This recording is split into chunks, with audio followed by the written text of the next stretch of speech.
Nandiyan lang kayo, di naghahanap ng puri o kapalit. Tuloy lang sa pagpupursiging makatulong sa pamilya, sa bayan. Di mo man aminin, di man sabihin ng iba, alam ng lahat. Ikaw ang tunay na lakas nila. Kung meron ka nito, kainin naman ako. Ubus na kasi.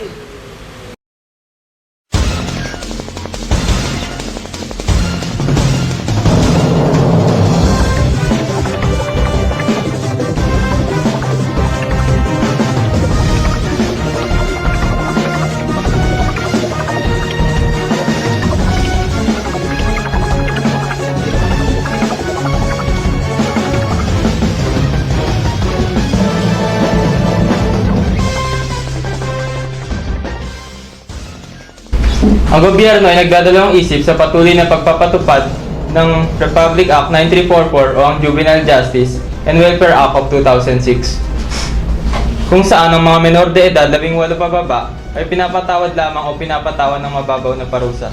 Ngunit nagiging abusado ang mga kabataan na ito at sila pa mismo ang nangunguna sa paglabag sa batas tulad ng pagnanakaw, paggamit ng droga at iba pa. Masyado na nga bang mapusok ang mga kabataan ngayon? At hindi na iniisip ang kanilang kinabukasan? Nararapat lamang ba na tanggalin na ang exception na ito? 1.8 trillion pesos budget approved sa Kamara. Ipinasa ng Kamara de Representantes sa ikalawang pagbasa ang panukalang 1.8 trillion pesos na budget para sa 2012 fiscal year na naglalayong ipagpatuloy ang pagkakaloob ng lifeline sa may hirap at pagtatapyas sa mga gustusin ng gobyerno upang mababa ang mga utang. Ang House Bill 5023 o General Appropriations Act of 2012 ay naprubahan kahapon ng madaling araw at in record time, kasunod na 9 na araw na marathon plenary sessions ayon kay House Speaker Feliciano Belmonte Jr. We crafted this budget aware of both the potential and limits of our present national economy. It is a budget assembled with a great pragmatism and with as much foresight as inhumanly possible. Mahigpit na tinutulan ni Representative Teddy Casino ng Bayan Muna ang 1.8 trillion budget para sa 2012 na ipinasa kahapon ng madaling araw ng Kamara de Representante. Bakit? Ba't pa rin ang budget ng lump sum at discretionary funds? Bakit hindi pa rin pinapayagan ang pag-amyenda sa floor at ipaubayan na lang sa Bicameral Conference Committee? Nagbabagang balita. Kininang alas 7 ng umaga, mayroon kami natanggap na balita sa ilang residente ng Sampaloc, Manila na may bomb scare daw sa kanilang lugar. Totoo nga ba ito? Nandito si Michael Lee para bigyan tayo ng ilang update tungkol sa nasabing balita. Michael, kamusta naman dyan? Okay naman dito sa Sampaloc, Pop. May mga ginamit kanina na bomb sniffing dogs upang higit na maobserbahan kung may bomba talaga. Ngunit wala naman sila natagpuan. Kamusta naman ang mga residente dyan sa Sampaloc? Okay naman sila, Baw. May mga nagpanik nga lang kanina, ngunit dahil nga sa wala namang bomba, masasabing safe na ang lugar. Back to you, Baw. Michael, okay. Okay, babalikan po natin si Michael tungkol sa nasabing balita.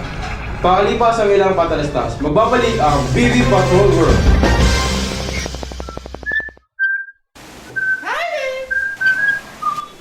Mama, meal time!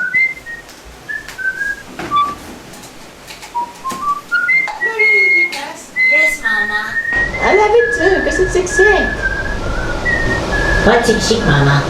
Siksik! It has many nutrients. It has ginkgo biloba, lactobacillus strain, and... Etongkat Ali! di ba, Sulit? Which unit, Mama? Go. Sulit, it's getting more than what you paid for. Love niya. Yummy! Pinagigas, siksik, kaya sulit. You're my number one. Video 5. See the difference.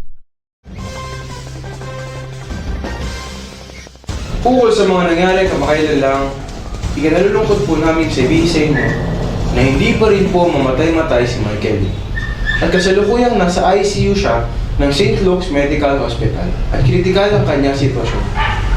Sayang hindi po namatay.